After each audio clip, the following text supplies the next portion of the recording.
book is about female athletes who've transitioned into the business world and are very successful. So these are women who are C-levels or own their own business, because a lot of female athletes, once they leave college, unlike the guys, they don't have the option to go pro. So within talking to a lot of them, I'm going to put all their stories into a book, and hopefully it'll be an inspiration.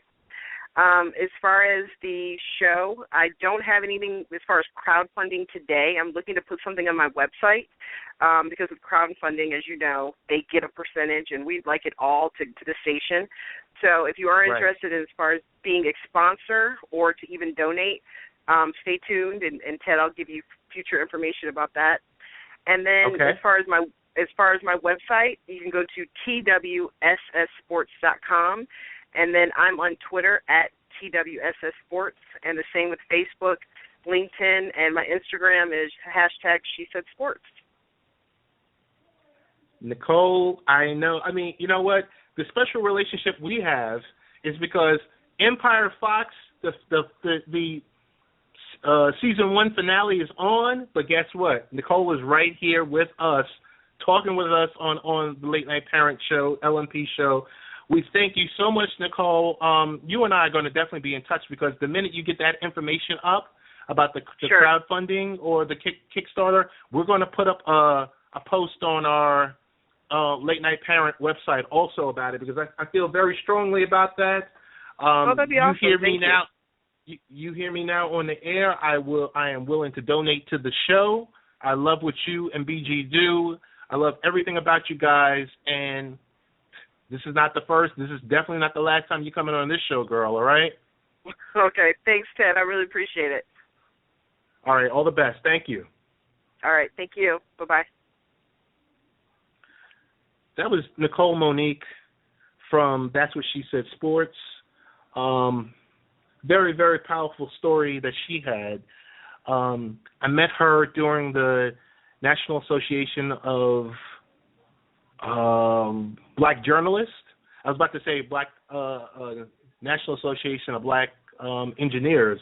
That's another group that I became friendly with in my previous life in the early 2000s by doing work with them. But National Association of Black Journalists, I met Nicole a couple of years ago in Orlando, Florida. Loving what they do. And what impressed me so much was the fact that she was interviewing Doc Rivers just around about the time he became the Clippers' VP of Operations. It's the way she walked up to him and just commanded his attention. The lights were on. She was ready to go. That is our friend Nicole Monique. Very happy about some of the news she just shared. So really quick, before our good friend NBA DT 29 comes on here, I want to talk real briefly about the Power Hands Training with Purpose. It's the anti-grip weighted glove used to enhance your training. We want to thank our friends from Power Hands for sending us their product. We will be reviewing it in the next week or so, and we're going to have something on LateNightParent.com about the show. About their product. Really, really happy about that. So without further ado, I have someone who's a label mate, who's also on the network, who you might not have heard in a while. He goes by the name of Danny Thompson, NBA DT, NBA Full Court Press. On Twitter, you can find the show NBA Full Court Press Radio, NBA FCP Radio. So Danny is going to be briefly talking with us about March Madness. He's going to be talking, there's a lot of folks like myself that, when the CEO, Lee Val, reaches out to me and says, Ted, I put you in the brackets, you got to fill the stuff out. And I haven't watched a single college basketball game this year. Danny is going to help me out right now. We really appreciate it. And Danny, what's going on? It's been a long time since we heard you on live radio. I know, and the thing is, now I have to follow Nicole Monique and her wonderful story, and just my heart goes out to her and what she's doing, and listen to her show because it's really, really something special every single week. So I'm guessing I'm gonna have to follow that, but we're talking about my favorite time of year, March Madness. That's great. That's great. Danny, I got to tell you this much. I didn't get the opportunity before the show. You and I talked real briefly, but I was supposed to fill out my brackets. I know I got to do it tonight. Danny, what is going – I mean, I know the headlines. The headlines are Kentucky Wildcats, and Coach Cal is the greatest coach ever. I think, didn't you write something about Coach Cal about a year ago on Barbershop Sports? You said something about it. We called you a homer back then, but it seems like you knew exactly what was going on. I mean, when you recruit so many McDonald's All-Americans that you're the only college basketball coach in my record in my lifetime watching college basketball who can do a hockey line change of players and still not fall off after each substitution, that tells you something. This Kentucky team, if you've not seen them, I mean, even though they're missing Alex Poitras, counting him, they have probably 9 or 10 potential first-round lottery picks or first-round NBA draft picks over the next 2 or 3 years. They have 2 guys in double figures, but everybody on the team contributes in some kind of way.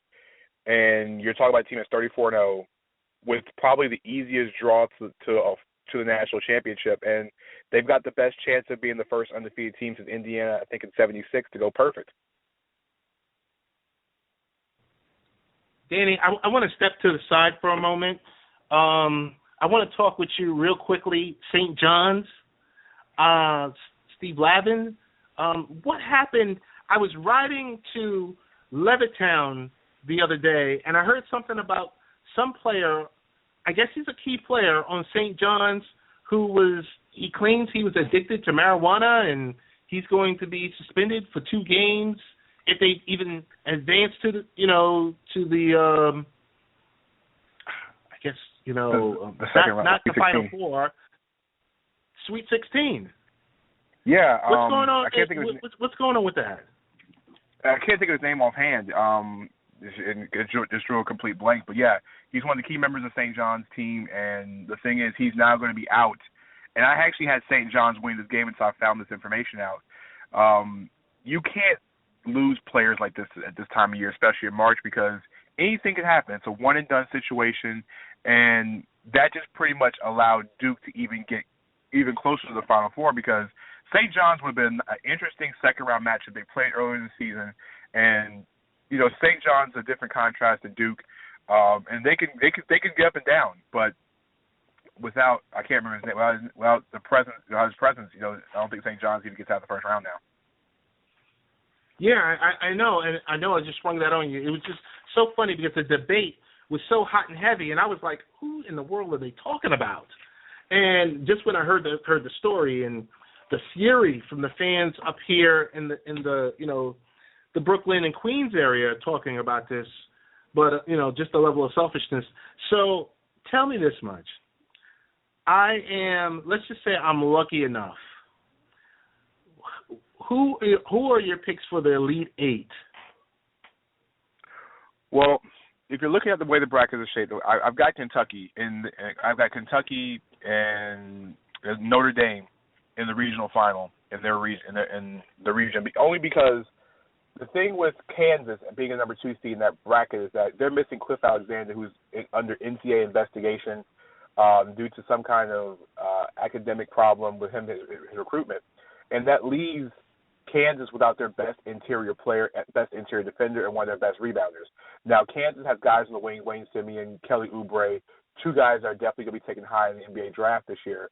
But I'm not sure if they have enough beef to deal with, Notre Dame, who, if you watch the ACC tournament, was, I think, the 5th team in the history of the ACC to win the conference tournament by beating Duke and North Carolina in the same tournament. So it doesn't happen very often. Notre Dame is one of those teams, even though they're probably one of the worst offensive rebounding teams in the country, they can shoot lights out. But a key stat about Notre Dame, they're second in the entire NCAA in field goal percentage. They hit 51% of their shots. So they take good shots, they hit shots, and they know how to hit shots. But they're stuck in the same region as Kentucky. Go figure. Kentucky is, like I said, we said earlier, they're the most loaded team in potentially the history of college basketball. So I look at the other side of the bracket. I'm looking at a surprise team. I'm looking at Northern Iowa. That's a team you need to watch in the tournament. Northern Iowa. I have them in the Elite Eight. beating Villanova. I don't think Villanova gets past the Sweet 16. They're that number one seed that just completely is shaky to me. They might not make it out the first weekend if they get past NC State or LSU, depending on the matchup. I like Northern Illinois. They're a team that can run half court, and they also could run with you at the same time. They take good shots. They're very efficient, and they're tremendous on defense. I have them playing Michigan State in the Elite Eight.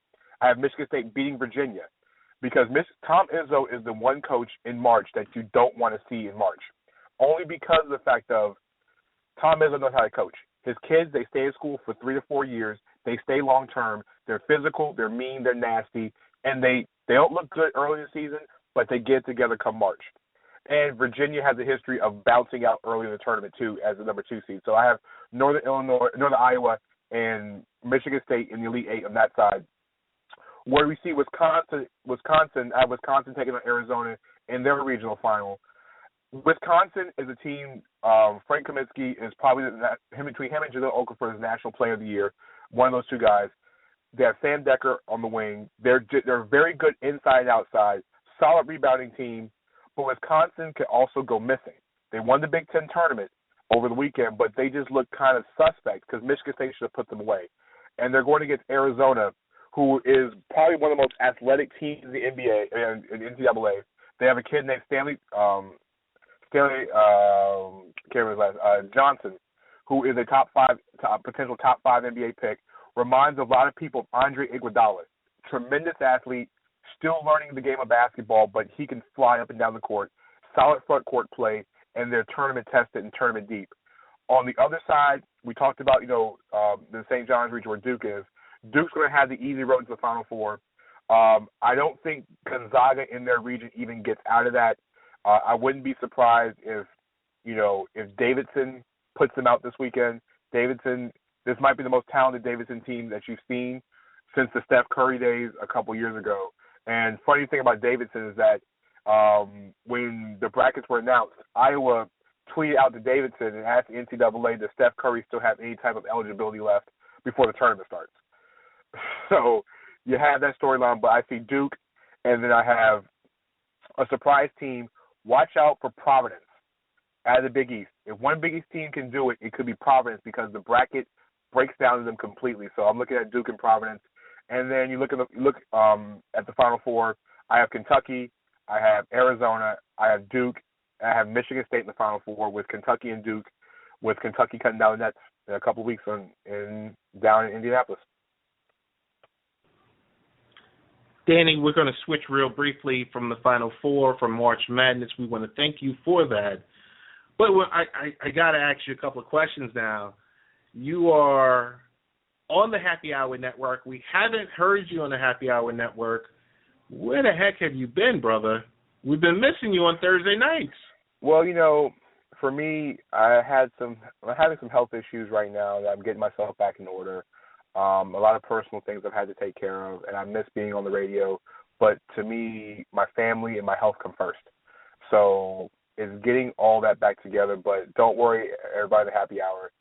I will be returning back to the air right before the NBA playoffs. So don't worry, we're going to be in full high gear, full 2 hours, pressing it up better than what we did beforehand.